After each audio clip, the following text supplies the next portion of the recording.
that. Hey, that didn't take long at all. Hello everyone, today we're going to refurbish some old bucktails. First thing to do is to use a razor blade or a utility knife. Try to cut that collar, the thread wraps, and sometimes you can just peel it off. Now I redid these probably a few years ago now, and I super glued the thread base onto the jig head. And so they're really on there. And I'm going to have to use a little extra force to get them undone. You know, some of the commercially tied ones, especially if they come out of a factory or something, they seal them with something very light, like nail polish or something, and they don't seal the undercoat. And so they can just fall apart on you. You know, you'll be fishing them and they'll literally just fall apart on you if they're not well tied. If you put down a super glue base like I did on these, and this was years ago, they're kind of hard to retie, to refurbish, but that's what I want. I want them to be difficult to fall apart. You know, I'm getting down a little bit through the different layers of thread here, and I'm able to unwind some of the tying thread that I used previously, and that's helping me a lot. The other thing is, during this process, it doesn't have to be, you know, down to bare paint. If there's a little bit of residue left behind, that's okay. It's going to get covered up by the thread wraps. The problem with this one is that the bucktail was old. It's a dyed bucktail and not just a natural bucktail, because I had the chartreuse on here on this one. And I think over time it became brittle, probably because of the dyeing process to get that chartreuse color in there. Probably made the fibers a little bit more brittle, and literally they were just breaking and falling apart. So I knew it was time to redo this bucktail. They're also kind of unique bucktails. I think a fishing friend of mine gave them to me. I'm trying to remember where I got them from, if I bought these online, but I think a fishing friend of mine gave them to me. Raucous, if he ends up watching this. Joe is his name. And they're Upperman style jig heads, and you see how they're kind of narrow, so they're not like round ball jig heads, they're not smiling bill jig heads, and these specifically for their size, they'll fall into the current faster than like a smiling bill head or a ball head or any other kind of head really that I've tried. These Upperman style jig heads with the narrow body there, they just cut through the water column better. They can get deeper with less weight than other similar styles of bucktails and jig heads. So that's kind of a unique thing. You can see this one's all bashed up from bouncing off of rocks on the bottom. The hair here was just getting a little ratty and old, and it was getting a little thin on the belly, and it was yellowing too. And so I figured I was doing one, I'll do the other and just start fresh. I super glued some eyes on there. You know, a lot of companies, maybe they put eyes on, but they just use the adhesive that comes on the back of the 3D eyes to attach them to the jig head, and that just doesn't last. So if you get one like that, like a commercial one from a factory, the first thing you do, if you want the eyes to last, is take off those eyes and super glue them in place. While I have the thread off, this is a good time to use a file. This is a metal file, a bastard file, and touch up that hook. I'm not, you know, I don't need a razor sharp hook. It doesn't have to be anything special. I'm just trying to touch it up a little bit. Once I bang it around some rocks, it's not going to be perfect either. But now's a good time to sharpen those hooks while you just have bare jig heads. Alright, I'm going to get the camera up a little bit, put the jig head for the bucktail in a fly vise here, and we'll get going. Bouncing around all over the place, trying to get comfortable. The thread I use is called Big Fly thread. It's quite thick for fly tying thread, but it works great for making bucktail jigs, other heavy applications like that.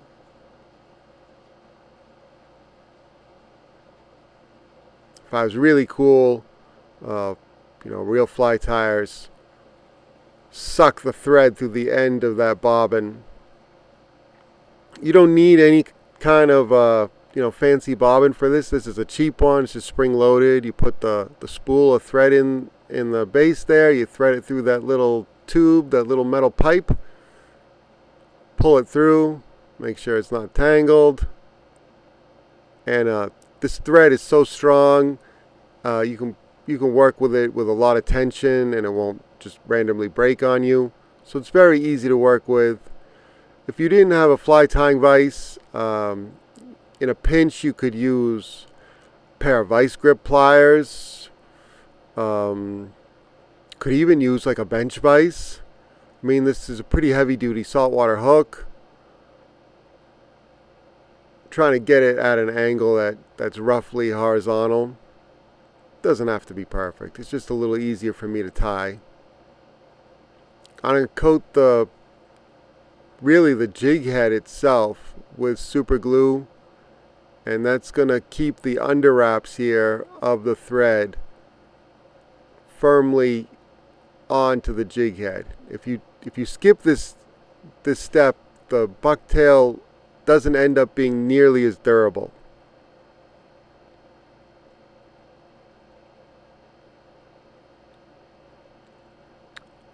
Another friend of mine gave me this bucktail years ago, and it's from a real deer, real natural bucktail, and it's just great stuff. It's not dyed. I think it was salted, but that's it.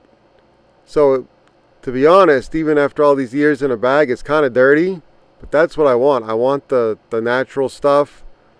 And after I'm done working with it, I just wash my hands with soap and water.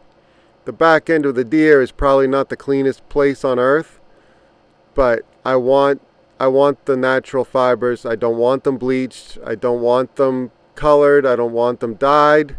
I don't want them treated in any way. I've showed this before, but basically I just get a bundle that I want that's about the right size. And I'm going to put on about 4 bundles. Got my trash can nearby. Those are Cabela braid scissors. You don't need any special fly tying scissors. You don't even really need the braid scissors. They're just handy.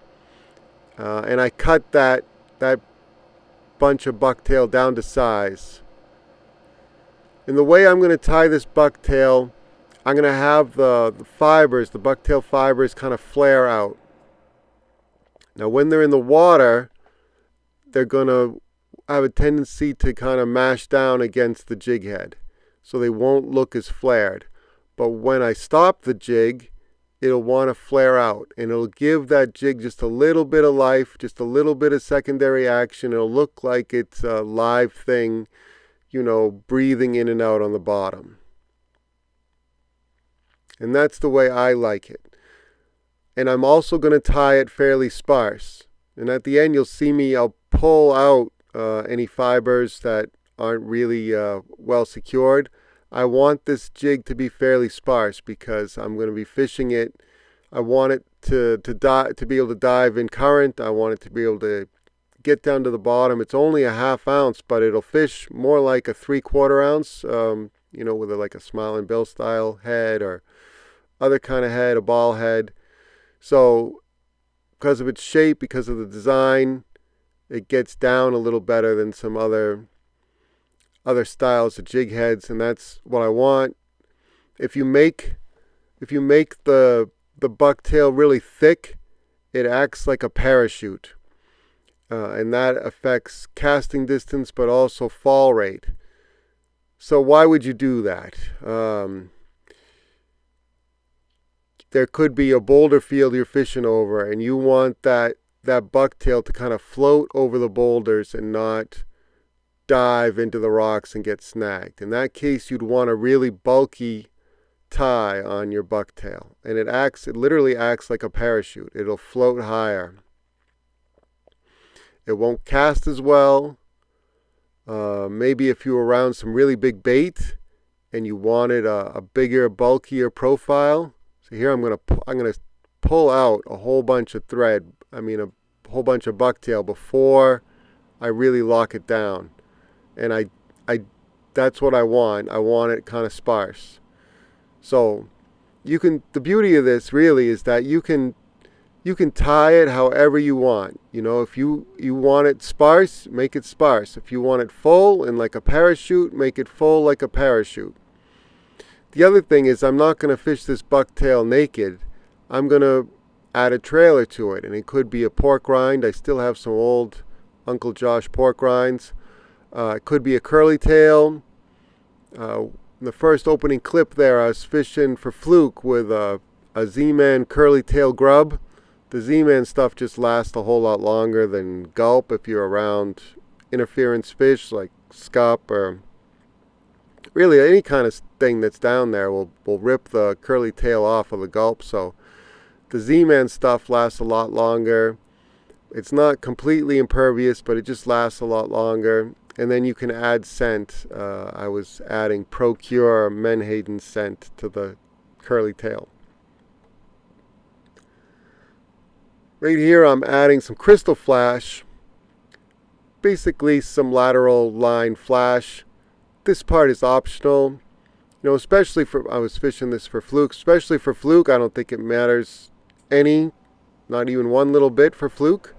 For stripers, maybe a little bit of extra flash could help a little bit, just help them find it really if the water's dirty, or I don't know, maybe look a little bit more like a bait fish.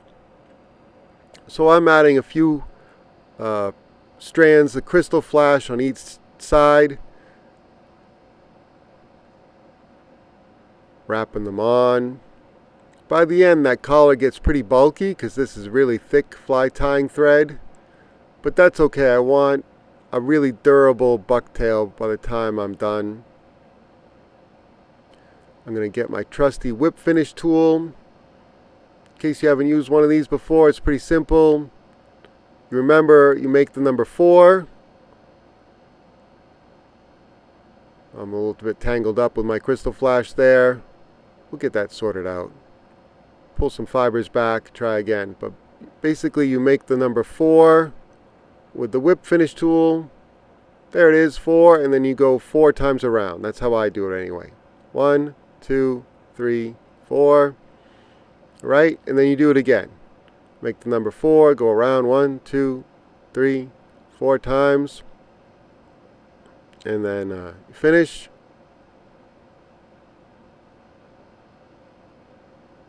Clip the excess. Clip some of those stray fibers.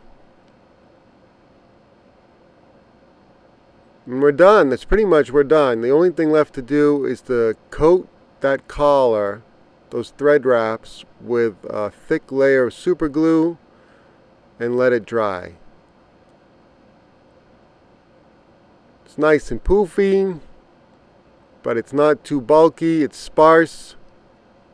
In the water, that's going to all collapse down like that. You see how when I pulled the bucktail back, it all collapses on the hook?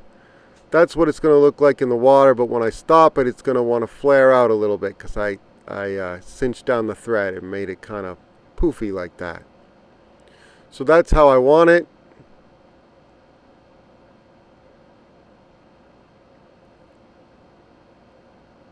The next one we'll do a little bit differently. We'll use red thread, maybe some red crystal flash for the lateral scale. But the real beauty here is that you can do whatever you want. You want a red collar, you can do that. Get some red thread. You want some red flash. You want it bulky. You want it thin. That's the beauty here. So for me, I'm no good at pouring my own lead. I can paint it if I have to, but I'd rather somebody else paint it. But the real beauty is when I tie it, I can tie it exactly how I want. You know, so if I want to fish a boulder field, I'm going to tie it bulky. If I want to imitate some big bunker that I moved in. I could tie it bulky. Most of the time, the way I like it is sparse. Usually, quite often it's sparser than what you see in bait shops.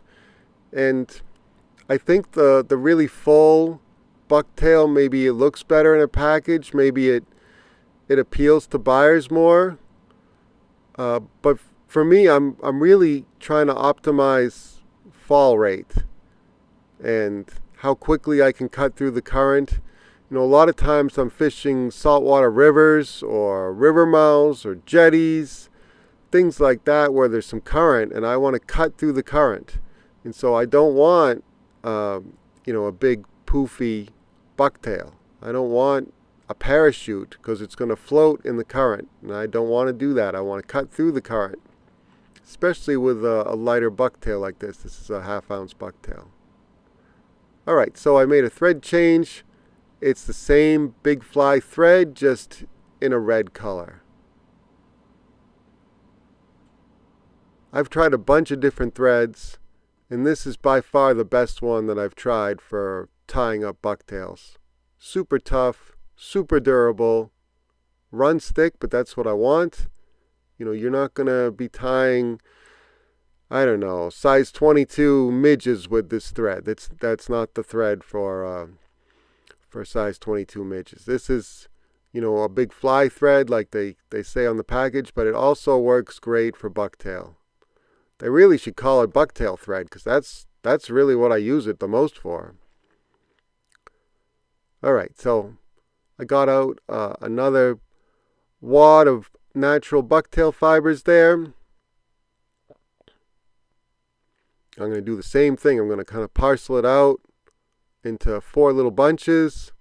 So split it in half, split it in half again, or just take out quarter chunks. Doesn't really matter.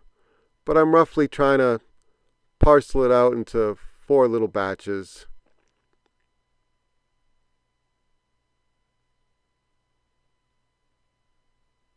I know roughly how much I want, so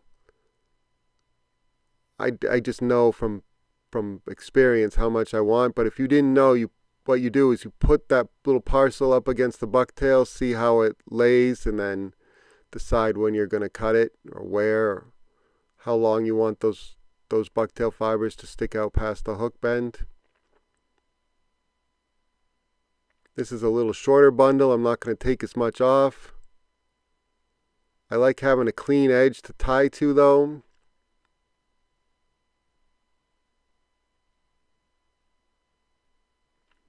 I lost the set screw for my vise, and so I have a bolt in there, and it's not ideal, but you know what, it gets the job done. But that's one of the reasons I have to keep adjusting the vise, is because that bolt is not the same as the set screw that I lost. Lost it in a move, and who knows where it went to, but I haven't been able to find it. That's all right.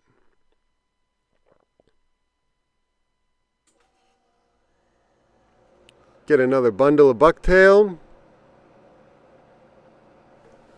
Now you can use this same procedure for, you can make crappie jigs like this. You can make freshwater jigs. Maybe you want to make like the Spro style jigs for fishing fluke. Or maybe you want to make smiling bill heads, Andrus jetty caster heads, whatever you want. That's the real advantage here is I can tie anything I want, any color I want. I just have to buy more bucktail in whatever color. For fishing at night, what works pretty well is black bucktails, all black, with just a little bit of red crystal flash on the sides, maybe a red collar. So, yeah, that's the thing. You can tie up whatever you want, whatever you need.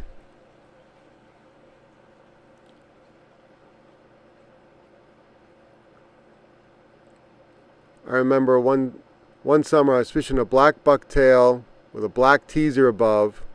I thought I hooked a giant. It ended up being two stripers. One hit the teaser, one hit the black bucktail. I was fishing a bridge at night. So yeah, you can tie up whatever you want. The tools don't cost too much. If you didn't want to use super glue, there's some UV resins that are pretty good that you can, they're like UV activated resin. You could use epoxy, that works pretty well. I'd stay away from, like clear coat, nail polish, that kind of stuff. It just doesn't last as long. So here we are, I got some red crystal flash. So this one's going to have just a little bit different look than all white. Some red accents. Wish I had that camera angle up just a little bit. Oh, there I go. It's hard to video this and have two hands working at the same time. I'm kind of talking you through it though, so you get the idea even if you can't see the full picture all the time. Yeah, about 5 or 6 strands. You could do less, you could do more. There's a product called lateral scale. You could use that too for the sides. Most of the time I just use crystal flash. I usually have a bunch of packages of it and it's just easy, but you could dress it up however you want. You could even put some crystal flash through the bucktail, kind of mix it in.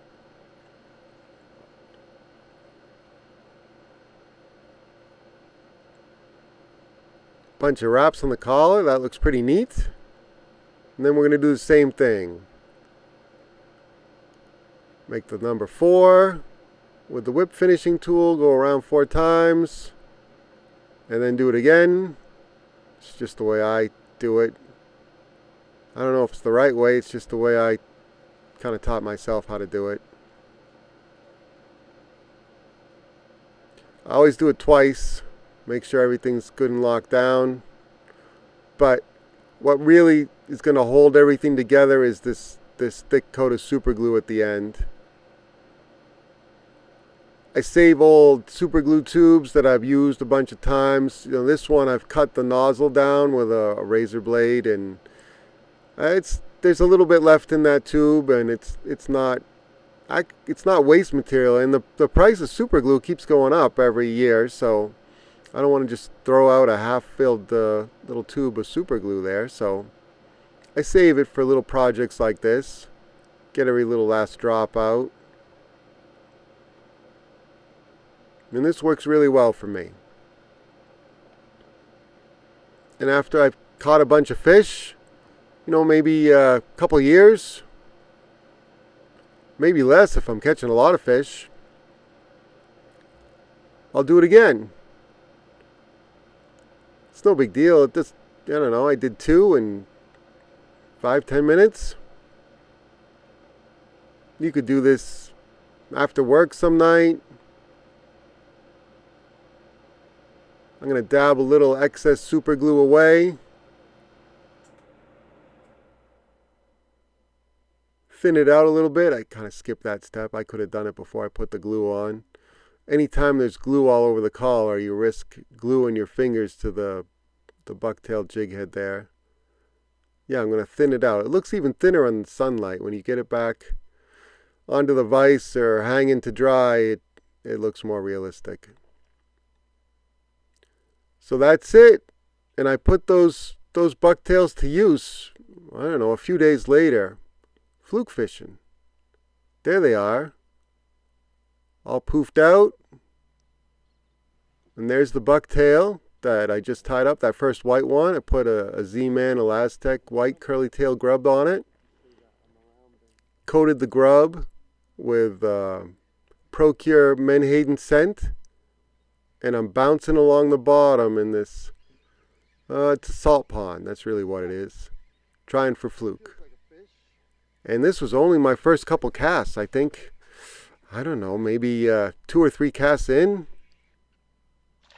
Hooked up. That didn't take long at all. He wasn't, I don't think he was a real keeper, but he was close. He ended up getting away. There he goes.